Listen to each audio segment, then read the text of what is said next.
Bienvenidos al primer programa de Disenso, programa que lanzamos en nuestro canal Reconquista TV. Disenso en el sentido que disentimos. Disenso en el sentido que tenemos algunas discrepancias con el tiempo que nos ha tocado vivir, con las ideas en boga, con las costumbres. Y Alberto González y Luciano Reboredo, encargados de conducir este programa, iremos llevando semana a semana nuestro punto de vista sobre diversos temas sociales, culturales, políticos que nos aquejan, que nos interpelan, que nos cuestionan y que nos obligan a dar una respuesta. Disentimos de muchos aspectos de la sociedad moderna, disentimos de muchos aspectos que atentan contra la vida, contra el ser humano, contra la dignidad de las personas, la dignidad inherente a cada uno como hijo de Dios. Este programa está puesto bajo la protección de nuestra Madre, la Virgen del Rosario, patrona del Perú, y en cada programa tocaremos algunos temas en un primer bloque de la coyuntura nacional e internacional. En un segundo bloque tocaremos el tema central de cada programa y luego también queremos abordar algunas definiciones, Alberto, de cosas que la gente a veces escucha con frecuencia y no tiene una idea clara de lo que es, conceptos jurídicos, económicos, y que hay que aclarar y explicar, ¿no? Hablábamos sobre aquella frase de Charles Maurras, el pensador monárquico francés, que dice que nadie hará mejor bien al pueblo que aquel que enseñe el arte de las definiciones. Claro, ese es un punto, un bloque que vamos a conversar más adelante. Quería enfatizar, Luciano, por qué disentimos, ¿no? Disentimos de este mundo moderno que nos entrega una sola opción de vida o de un solo pensamiento único que se viene imponiendo cada día con más fuerza, con más auge y que ciertamente no nos da ninguna solución a los problemas de los días que estamos viviendo. De manera particular, disentimos de todo ese pensamiento que nos presenta el utilitarismo, que nos presenta el individualismo, el egoísmo como formas de vida. Disentimos de ese pensamiento relativista que tú has mencionado, que hasta dentro de la propia Iglesia Católica se ha inmiscuido al punto que ya no sabemos a quién seguir o hacia quién encaminar nuestro propio paso, ¿no? Y muchas veces no sabemos si lo que seguimos es lo que pensamos que seguimos, porque hay cosas que han perdido su contenido, su esencia, y siguen apareciendo como valores y son antivalores. Claro, y lo que hoy en día los medios de comunicación nos tratan de vender permanentemente, como tú muy bien lo has dicho, confundiendo a la gente, dando información falsa o información parcial. ¿Para qué? Para mostrar mentiras como verdades, falsedades como cosas verdaderas.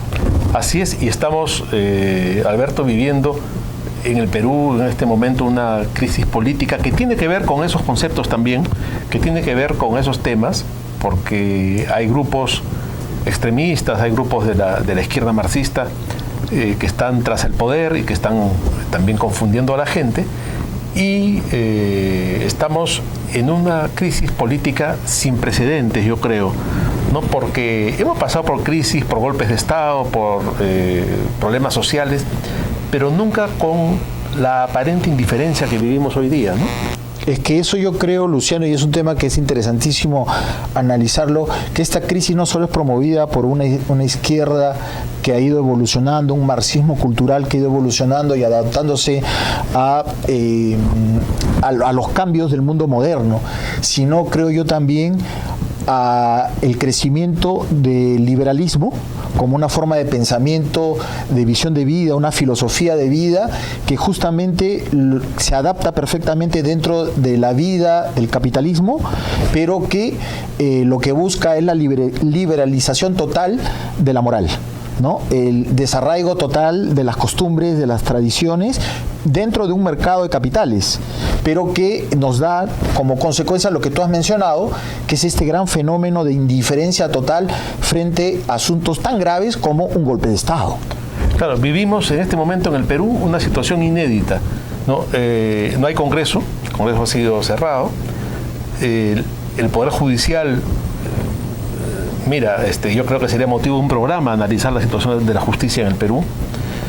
los medios de comunicación tomados y entregados de una manera vergonzosa al gobierno, y la gente discurre como si no pasara nada. Así es, por eso mismo disentimos, no estamos de acuerdo, planteamos una impugnación, un reclamo a este mundo moderno, específicamente acá en el Perú, que nos presenta un molde único, nos presenta una forma de vida, de solución de los conflictos, que no te dan ningún tipo de alternativa y que es completamente avasalladora.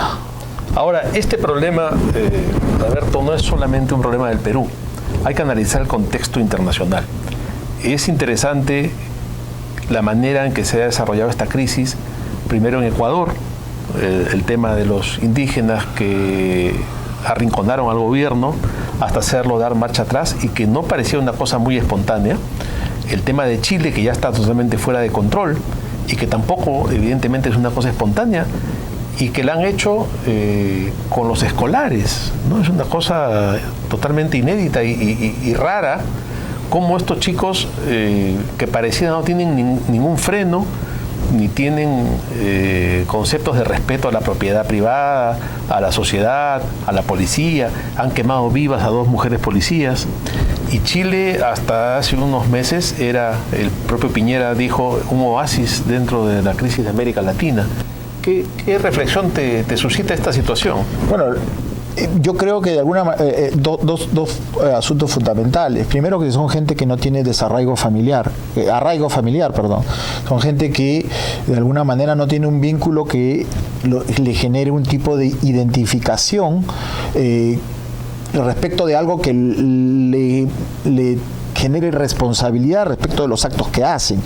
En este caso, personas que son atraídas por el neomarxismo, por partidos de izquierda, que les dan una visión completamente surrealista de la vida, de solución de los conflictos de manera rápida, inmediata, para lo cual no les cabe bajo ningún punto de vista responsabilidad respecto a las consecuencias de los actos que ellos realizan. Eso por un punto. Claro. Y lo segundo, que nuevamente que en mi opinión estas personas ya tienen una posición desde el punto de vista filosófico, evidentemente no desarrollado, pero tienen una posición completamente individual. Hago lo que quiero. Ahora, hay un tema también importante que yo quisiera resaltar en este asunto, y es el tema de la falsa derecha. Esta derecha aparentemente muy sólida y muy bien establecida en el gobierno de Chile, y Piñera dando un espectáculo lamentable, ¿no? Diciendo que es motivo de orgullo ver cómo Chile ha reaccionado y pidiendo perdón, cuando lo que tendría que haber hecho es tener la energía suficiente para defender el Estado de Derecho y no poner de rodillas a un país frente a 4 desadaptados que están destruyéndolo. Lo que pasa es que lamentablemente Piñera, tú lo has clasificado muy bien, falsa derecha, ¿no? Él gana como un partido de derecha que debe buscar el bienestar social dentro de un mercado, de un libre mercado, pero nos presenta un gobierno completamente pusilánime que se rinde frente al primer problema y que lo que quiere hacer es contentar a las izquierdas para continuar gobernando el país de acuerdo a ese criterio. El resultado es ese, la mentira y la traición. Que de alguna manera es lo que pasó en el Perú con Kuczynski. Totalmente de acuerdo. ¿No? Es interesante, lamentable, pero interesante analizar cómo el Perú en una segunda vuelta llegaron 2 partidos de derecha, supuestamente. Fuerza Popular, por un lado, una derecha popular, la derecha de los cerros, como se dijo en algún momento, y por otro lado una derecha mercantilista, y esta derecha mercantilista se echó en brazos del marxismo desde la campaña para llegar a la elección, traicionando a su electorado, y es lo que luego ha continuado Vizcarra de una manera vergonzosa, ¿no? Bueno, es algo que muchos ya lo habíamos conversado en nuestros propios círculos, que es lo que veíamos venir y que se ha ido cumpliendo de manera metodológica, ¿no? Y ahora que estamos en un gobierno que detrás bambalinas, porque estoy completamente seguro, creo que me vas a acompañar en el mismo pensamiento de que en realidad no es Vizcarra el gobierno, sino que hay toda una inteligencia que está detrás, que es el que está manejando actualmente las batutas del país, que tiene un pensamiento completamente de izquierda y liberal. Lo cual es muy peligroso visto en el contexto internacional, ¿no? Lo que pasa en Chile, lo que pasa en Ecuador, lo que pasa en Venezuela, en Nicaragua, podría ser el peligro sobre el Perú. Ahora estamos con unas elecciones dentro de 2 meses que son cruciales y que van a definir el futuro de la patria. Nos vamos a un corte y continuamos en el siguiente bloque. Amigos, estamos de vuelta en Disenso. En este segundo bloque te planteo, Alberto, tocar un tema que ya hemos estado hablando en la primera parte, que es de gran actualidad, que es el tema del relativismo. El Santo Padre Benedicto XVI hizo un trabajo interesantísimo, toda una tesis, sobre que la crisis del mundo actual tenía su raíz en el relativismo, en este relativismo que nos lleva a pensar que todo vale, que todo es igual, que cada uno tiene su verdad. Y esta decadencia o esta devaluación de la verdad nos lleva a un mundo de antivalores, como hablábamos antes, en el cual nadie es capaz de afirmar nada con certeza y por lo tanto es un mundo en el cual no existe la verdad, así con mayúsculas, la verdad inmutable, única. Eso que tú comentas, Luciano, lo encontramos en todas las esferas. Por ejemplo, en el ámbito jurídico, hay toda una nueva tendencia dentro de la interpretación de la Constitución que se llama el neoconstitucionalismo.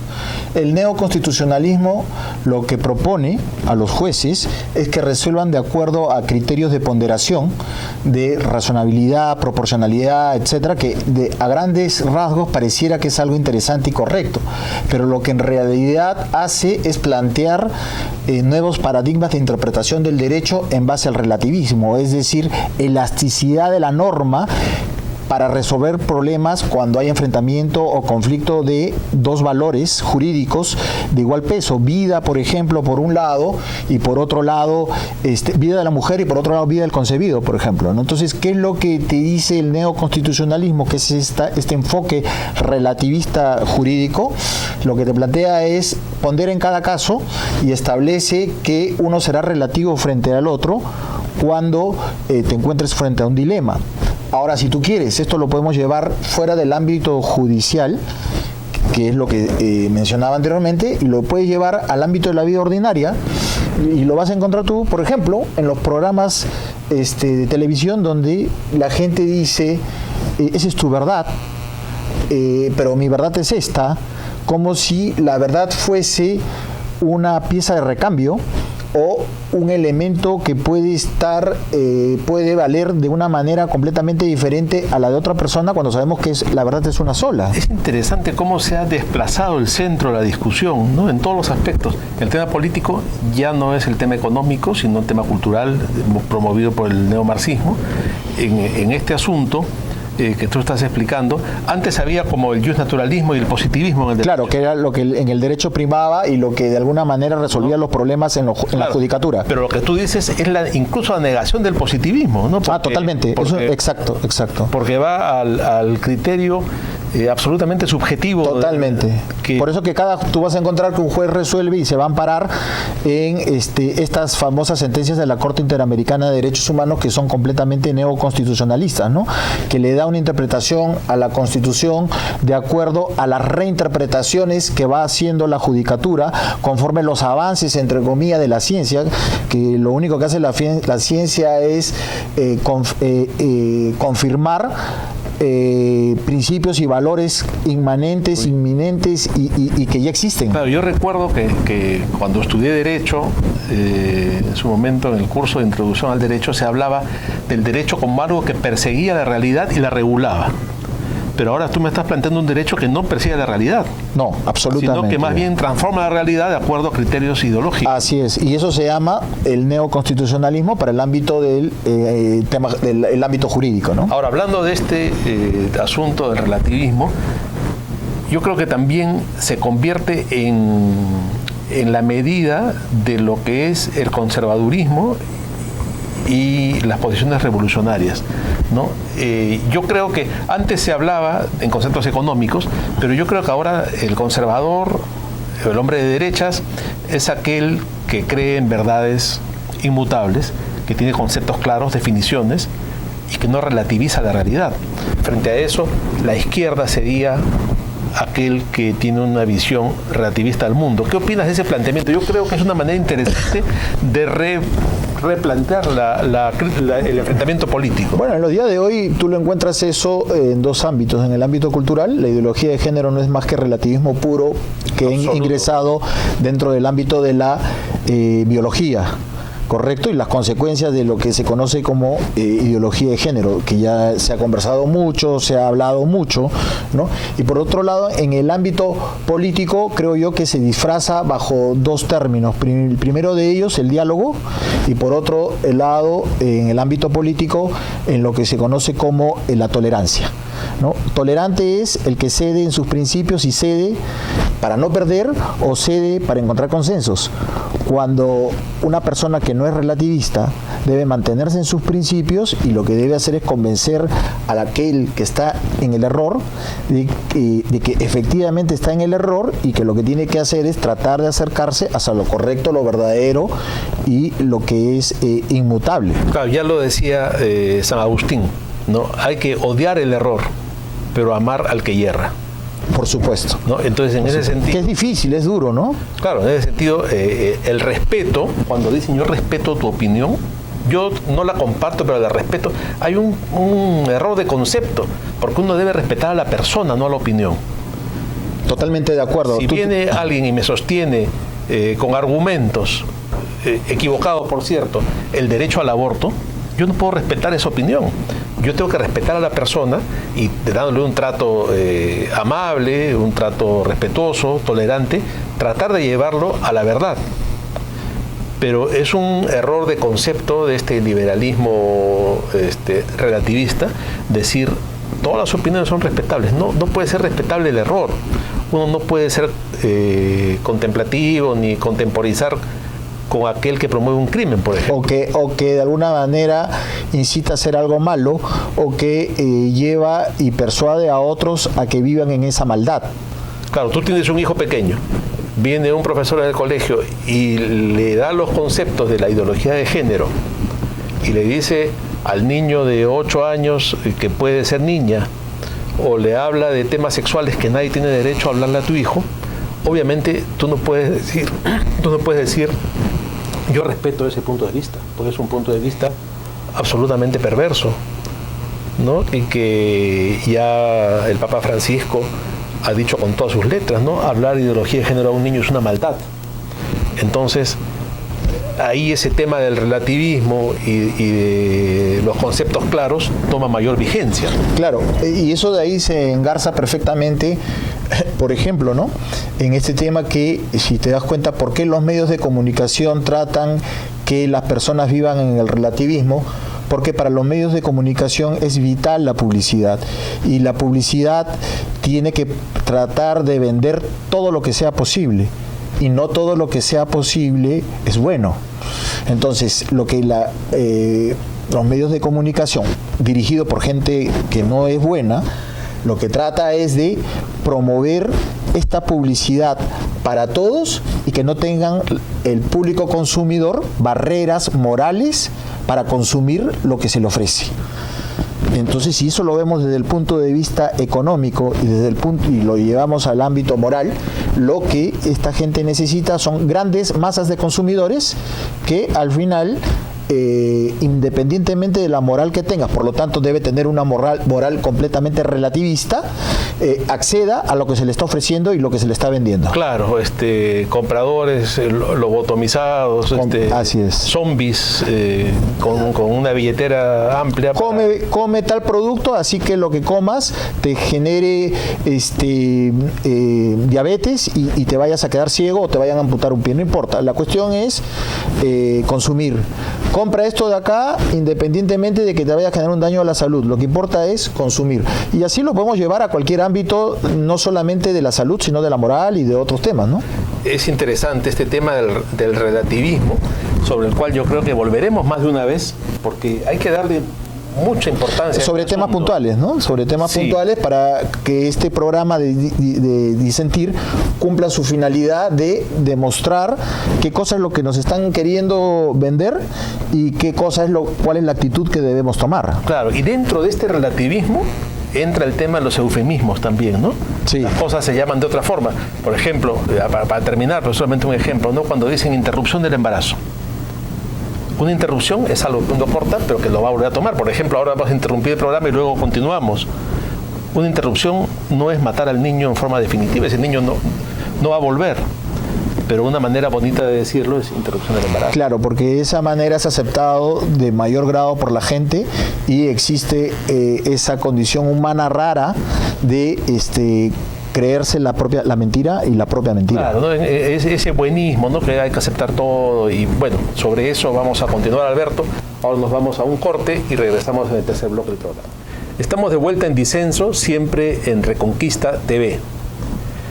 Alberto, como decíamos al inicio del programa, hay conceptos importantes, ¿no? La gente en el Perú, sobre todo en estos últimos tiempos de tanta crisis política y judicial, y que ha habido una especie de simbiosis, que se ha judicializado la política y se ha politizado la judicatura, ¿no? Entonces, nunca como hoy se ve en los periódicos temas jurídicos, ¿no? Entonces la gente lee que se habla de prisión preventiva, prisión preliminar, los fiscales son vedettes en todos los periódicos. Nunca hemos visto un fiscal como en estos tiempos. Hay 2 o 3 fiscales que toman las primeras planas, declaran, son actores políticos. Son fiscales faranduleros, ¿no? Que actúan políticamente, declaran, opinan, persiguen a los partidos políticos, etcétera. Y también, por otro lado, la gente escucha hablar de acciones de amparo, habeas corpus, acciones populares. Y yo creo que sería interesante, de una manera simple, dar a entender. Yo recuerdo que hace muchos años yo tuve un curso de economía con Richard Webb. Y Richard Webb decía que cuando él escribía un libro o un texto, él pensaba que estaba escribiendo para su tía Rosita, ¿no? Y mira, se me quedó grabado hace más de 30 años de esto. Y él decía eso, ¿no? Que muchas veces los economistas, los abogados, en general todas las profesiones, escriben y explican las cosas para iniciados. Entonces la gente lee un texto y no entiende nada, porque está en términos jurídicos para que lo entienda un abogado. Y yo te pediría, por ejemplo, que expliquemos a nuestra audiencia qué cosa es una acción de amparo. Ya, Luciano, mira, en primer término debemos entender, para poder entender rápidamente lo que es una acción de amparo, es entender rápidamente cómo se organiza o se estructura orgánicamente el Estado peruano, ¿no? Somos un país nacido del modelo republicano francés. Sabemos muy bien todos que en 1789 se da la Revolución Francesa y se genera a partir de los pensadores de la Ilustración, Montesquieu, Rousseau, los elementos o fundamentos del modelo republicano de gobierno. En este modelo tenemos nosotros que se propugna poderes primero del Estado llevados adelante por sistemas estancos diferentes que uno con otros que son autónomos, diferentes unos de los otros, que tienen por finalidad primero el Poder Ejecutivo, que tiene que llevar adelante el gobierno, el Poder Legislativo, que es el Congreso de la República, encargado de legislar, dar las normas de acuerdo a los avances para que la gente pueda vivir con reglas definidas, y por otro lado tenemos el sistema judicial, que es el que se encarga de administrar la justicia. Ahora bien, estos 3 grandes órganos pueden cometer excesos. ¿Contra quién? Contra el ciudadano. ¿Para qué sirve la acción de amparo? Para que, en base a la Constitución que regula estos 3 órganos, se fijen límites a estos órganos para que no invadan mis derechos denominados derechos constitucionales. Por ejemplo, tengo el derecho a la propiedad nacida de la herencia, está en el artículo 2 de la Constitución. Entonces yo puedo plantear una acción de amparo para que el Estado no vulnere mi derecho a heredar por un lado o un particular.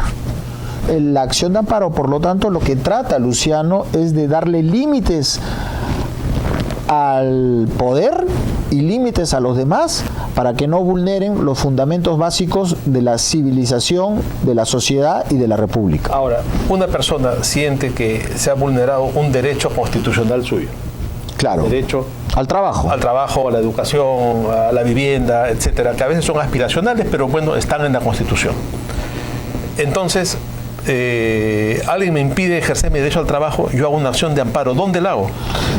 Ante los jueces constitucionales de distintas cortes superiores de justicia, como está organizado actualmente el Poder Judicial, y planteo esta demanda, la que debe ser resuelta de acuerdo al Código Procesal de manera rápida, ¿no? Inmediata. Sí. Ese es otro problema. Que lo veremos después. Sí, correcto. Entonces, por ejemplo, el Poder Legislativo da una norma que afecta a un derecho mío. Entonces yo recurro a uno de estos jueces. Así es. Y ellos van a enmendar este asunto porque la Constitución está por encima de todo. Por supuesto, así es. Entonces, como tú bien has mencionado, imaginemos nosotros que una municipalidad saca una resolución de alcaldía, que yo soy un vendedor, tengo un comerciante, tengo mi puesto de gas, de venta de gas en mi cuadra, y viene la municipalidad y me clausura, y yo lo que le voy a decir al juez de amparo, al juez constitucional, un momentito, él no tiene facultades para fiscalizar mi local y cerrarme mi local. El que tiene las facultades para poder clausurar mi local de venta de gas es Osindarmín. Entonces yo lo que voy a decirle al juez constitucional es una acción de amparo, porque ese que me has clausurado no es competente para poder clausurarme. Ese es un ejemplo muy práctico. Otra cosa es la acción popular. Así es. Que correcto. Es parecida, pero no es lo mismo. Así es, correcto. ¿Qué cosa es una acción popular? La acción popular es otra forma de proceso de naturaleza constitucional, que lo que trata es de buscar que en este caso el juzgado asuma una posición, un estudio constitucional de normas que han sido publicadas por el Poder Ejecutivo y que de alguna manera estas normas vulneran a la Constitución o a toda la estructura normativa, lo que se conoce como la pirámide de Kelsen. La pirámide de Kelsen, que es la jerarquía de las leyes. La jerarquía de las leyes, claro. Y que, por ejemplo, esta norma ha sido dada vulnerando normas de rango superior, por lo tanto, lo que yo pido es que el juzgado, en este caso la sala, las salas, que son órganos de juzgado de 3 jueces, declaren la inconstitucionalidad de una norma por vulnerar una norma de rango superior. A ver, hay una jerarquía de las leyes. La que está por encima de todas es la Constitución. Correcto. Entonces, ninguna ley que esté por debajo puede regular algo en contra de lo que dice la Constitución. De manera expresa, ¿no? Porque debemos dejar bien en claro, debemos dejar sentado que la Constitución se reglamenta mediante leyes y posteriormente mediante reglamentos, ¿no? Claro, ahora, pero ninguno de estos puede decir lo contrario a lo que establece la Constitución. Por ejemplo, en el caso de la minería, hubo una demanda que se hizo, en este caso de inconstitucionalidad, cuando el gobierno regional de Cajamarca prohibió lo de Conga, porque ellos se rogaban las facultades de regular la gran minería, cuando la norma norma legal, la ley establecía que la gran minería es regulada por el gobierno central. Lo que hizo el gobierno central fue plantear una demanda, en este caso de inconstitucionalidad, y declararon fundada porque efectivamente el gobierno regional no podía emitir una ordenanza contra una norma específica que era una ley general. Pero yo creo que es muy importante este trabajo de divulgación que pretendemos hacer, porque muchas veces la gente, volviendo a lo que hablamos al principio del bloque, ve que se hacen acciones de amparo, una acción popular, y en el fondo no sabe lo que está pasando, ¿no? Entonces, yo creo que hay que insistir en divulgar todo esto, porque además la gente va a saber que tiene derechos que puede proteger, que tiene acciones que puede hacer para proteger esos derechos y usarlas adecuadamente, y en qué momento usarlas, ¿Y qué es lo que esas acciones le permiten proteger? Hay que dejar sentado que lamentablemente lo que dice la teoría en nuestro país no se cumple, no porque la teoría esté mal, no porque las normas estén mal, no es porque el código procesal esté mal, sino porque tenemos juzgados pobres, tenemos secretarios y personal auxiliar mal pagados que evidentemente no pueden vivir pues con 1.500, 2.000 soles y que tienen que atender una familia de 4 o 5 hijos y que son pues completamente sobrepasados por la cantidad de acciones de amparo que se presentan. Entonces, ¿esto qué es lo que hace? Que lo bueno de la norma se perjudique por su mala ejecución. Para eso hay que también comentar que es necesario una reformulación de todo el sistema de administración de justicia. Que es algo que venimos hablando hace muchos años y que ojalá algún día se pueda concretar. Bueno, es la oportunidad para poder denunciarlo por este medio, que creo yo que tendremos, como bien lo has mencionado, la oportunidad de denunciar casos específicos para que funcione mejor nuestro país. Perfecto, Alberto. Hemos llegado al final del programa. Creo que hemos tocado algunos temas trascendentales, otros quedan en el tintero para tocarlos en los próximos programas. Ha sido un inicio de nuestra aventura en disenso que creo que seguirá adelante y que tocaremos temas siempre trascendentales.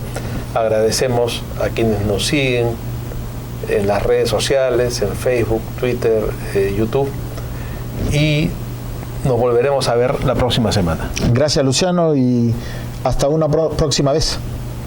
Nos vemos.